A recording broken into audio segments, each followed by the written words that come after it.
Salut à toi, c'est Jonas.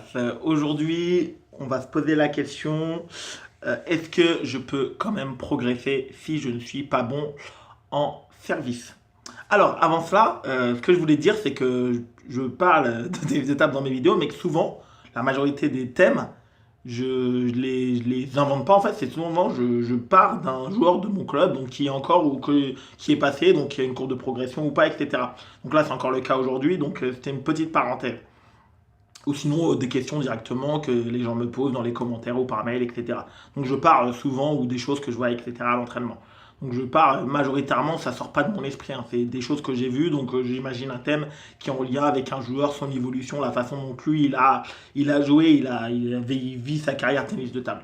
Donc je reviens à ma question, petite parenthèse, est-ce que je peux quand même progresser si je suis pas bon en service? Évidemment, ça reste remis, c'est très important au tennis de table, mais oui, donc je pars d'un joueur que j'ai connu, donc qui était dans mon club, donc qui a commencé à l'adolescence, et donc qui est monté jusqu'à 19, donc pour te dire le niveau. Et il avait à peu près le même niveau en service quand il était 19 que quand il était 10 ou 11. Donc en fait, lui, service, il la sentait pas, quoi. Il la sent toujours pas d'ailleurs, hein, aujourd'hui, c'est toujours pas le cas. Il la sent pas. Par contre, il s'est contenté, entre guillemets, ce qui est bien, de servir, plutôt base coupé mou, un peu coupé, donc il arrive à servir coupé aujourd'hui, mais à l'époque, ça savait même pas servir coupé, court, ou un petit peu mou au milieu de table. Et après, tout ce qui a changé, c'est tout le reste, tout l'environnement autour de ça qui l'a fait évoluer.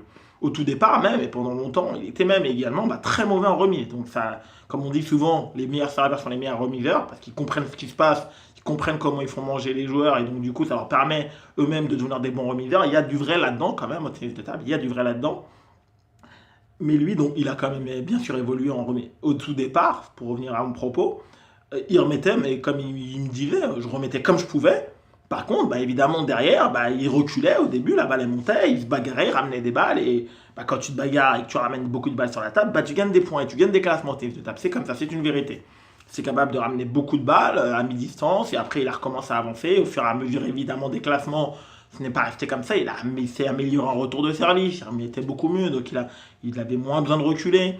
Il a après aussi à bloquer les premières balles à la table. Il avait moins besoin de reculer également. Et évidemment, bonhomme allant. Et évidemment, il avait un service extrêmement basique qui restait à peu près le même. Mais qu'est-ce qui s'est passé? Au fur et à mesure, il a développé toute sa panoplie d'attaques. Donc topspin revers, enchaînement revers. Il est d'ailleurs très bon en revers. Topspin revers, enchaînement revers, topspin coup droit, topspin revers, etc. etc. jusqu'à monter jusqu'au niveau 19, petit 19, gros 18, etc. Donc, oui, c'est possible. Aujourd'hui, il a toujours à peu près le même niveau, donc il n'est pas très bon en service. Il sert toujours à peu près coupé mou un peu partout sur la table. Si tu pousses et qu'il attaque avant, il va enchaîner. Il est 17, il est 18, il est 19, évidemment. Mais que du coup, c'est le seul compromis qu'il a fait dans son jeu. Hein, enfin, seul compromis. C'est le seul gros compromis. On peut faire des petits compromis au tennis de table. Mais c'est le seul gros compromis qu'il a fait dans son jeu et c'est ça qui, quand même, lui a permis d'évoluer. Tu peux pas, à un moment donné, faire des compromis sur tout. Surtout le service, c'est un élément clé. Il a fait un compromis sur le service. Si toi, t'es pas très bon en service, que tu la sens pas beaucoup, et que tu dis, bon, ok, moi aussi, c'est intéressant, Jonas, ce que tu dis, je vais me faire que ça, mais je veux pas non plus te spinner revers, là, je vais te dire que ça va quand même être compliqué. Tu vois, parce que ce qui permet à un moment donné tu peux faire un compromis sur le service, mais ça veut dire que le joueur, il a quand même la possibilité de faire plein de remises différentes sur ton service. Il faut quand même que toi aussi en phase, que tu sois plus fort sur certains autres items. Donc lui, c'était il te spinner revers, ce que beaucoup de joueurs même à son niveau ne font pas. 17 ou 18, il te spin bien revers, il enchaîne bien. Il te spin coup droit évidemment, il te spin, il enchaîne. En remise, il s'est amélioré. Donc voilà, il a un niveau correct en remise, il s'est poussé, il fait un mètre court, il s'est flippé, comme les joueurs de son niveau en général. Si ça te spin dans sa raquette, il s'est bloqué sur la table, il s'est placé, il peut bloquer actif évidemment, etc. Donc il n'a pas fait d'autres compromis sur le reste du jeu, parce que sinon à un moment donné, forcément tu vas être bien bloqué. Maintenant, ce qui est malheureux, et c'est dommage pour lui, en faisant ce compromis-là, il s'est coupé en fait, du potentiel de progression qu'il aurait pu avoir 19 et plus. Forcément, en arrivant à ce niveau-là, maintenant, voilà, il a une forme d'obligation d'être bon, d'être meilleur que ce qu'il est en service, d'avoir plus de variations, d'avoir une meilleure qualité de service de façon globale sur les placements, sur la variation, sur le moment où tu fais les services, etc.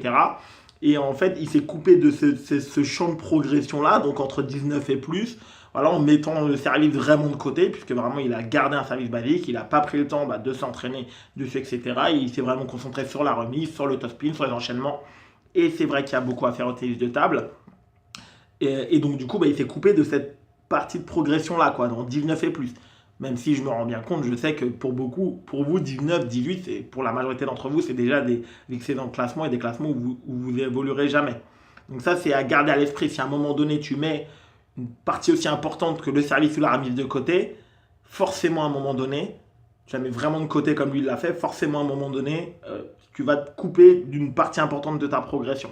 Parce que tu ne pourras pas faire autrement qu'à un moment donné, cette partie-là, il faut la faire monter en qualité. Je m'excuse parce que même moi, des fois, je peux vous induire en erreur en la matière. Parce que, parce que même moi, je le dis, oui, j'ai mis ça de côté, mais en fait, moi, je le mettais jamais vraiment de côté. Quand je dis mettre de côté, c'est l'élément, ça fait partie des éléments que je ne travaille pas de façon extrêmement spécifique et précise. Si par contre, à un moment donné, dans ma progression, j'étais en train de travailler en étant très focus, par exemple, sur mon premier bloc en revers, lorsque je jouais à top spin, voilà, ça ne voulait pas dire que le top spin coup droit, mon service, ma remise, je ne le travaillais pas toujours de façon plus ou moins adéquate, même si ce n'était pas la chose sur laquelle j'avais un focus extrêmement. Donc pour revenir à la question de départ, oui, tu peux progresser. Forcément, si tu fais un compromis dans un secteur aussi important que le service, il va falloir être extrêmement exigeant comme lui l'a été sur le reste. Alors au début, lui, il était mauvais service remise. Il a été exigeant en remise, c'est ce qui l'a aidé. Il a été exigeant sur le premier démarrage, sur les enchaînements. Il a été exigeant sur le bloc au fur et à mesure. Et c'est évidemment en étant exigeant sur tout le reste que tu vas quand même te permettre d'évoluer. Et tu ne pourras pas donc, faire des compromis sur tout. Tu ne pourras pas décider, comme j'ai dit, tu ne pourras pas décider de faire des compromis sur tout. Si tu fais un compromis, que tu n'es vraiment pas bon en remise de service, il faudra que tu sois excellent en service. Mais en général, si tu deviens excellent en service, ton niveau en remise de service, il va monter. C'est comme ça, tennis de table, parce qu'en faisant manger les autres, en comprenant les mécanismes, toi-même, si tu sers bien, si tu comprends les mécanismes du service, tu vas naturellement t'améliorer au service parce que tu seras en face et tu sais exactement ce que l'adversaire il veut que tu fasses et ce que l'adversaire il va faire et comment le contrer. Par ailleurs. Bon, comme d'habitude, toi, mets-moi oui ou non, vraiment oui ou non en commentaire. Est-ce que tu penses que voilà, on ne peut pas progresser si on n'est pas bon en service, malgré ce que je viens de te dire? Est-ce que tu penses l'inverse? Est-ce que tu es d'accord avec moi? Est-ce que toi aussi, c'est peut-être ton cas? Est-ce que tu n'es pas très bon en service, mais du coup, tu as quand même une courbe de progression? Est-ce que dans ton club, tu as des joueurs qui ne sont pas forcément très forts en service, mais qui ont également une belle courbe de progression? Dis-moi, parce que souvent, c'est vrai que souvent on a l'habitude d'identifier les joueurs qui sont assez bons en service, etc., et qui ont des courbes de progression, et on dit toujours oui, ce joueur-là, il a un super service, un super coup droit, etc. On stéréotype un peu la formule pour progresser, alors qu'il y en a plusieurs, il y en a des centaines même. Et c'est ça qui est marrant, tennis de table, c'est ça qui est fun, du coup. Donc, mets-moi en commentaire un peu par rapport à cette vidéo. Je te souhaite comme d'habitude un excellent entraînement et ciao!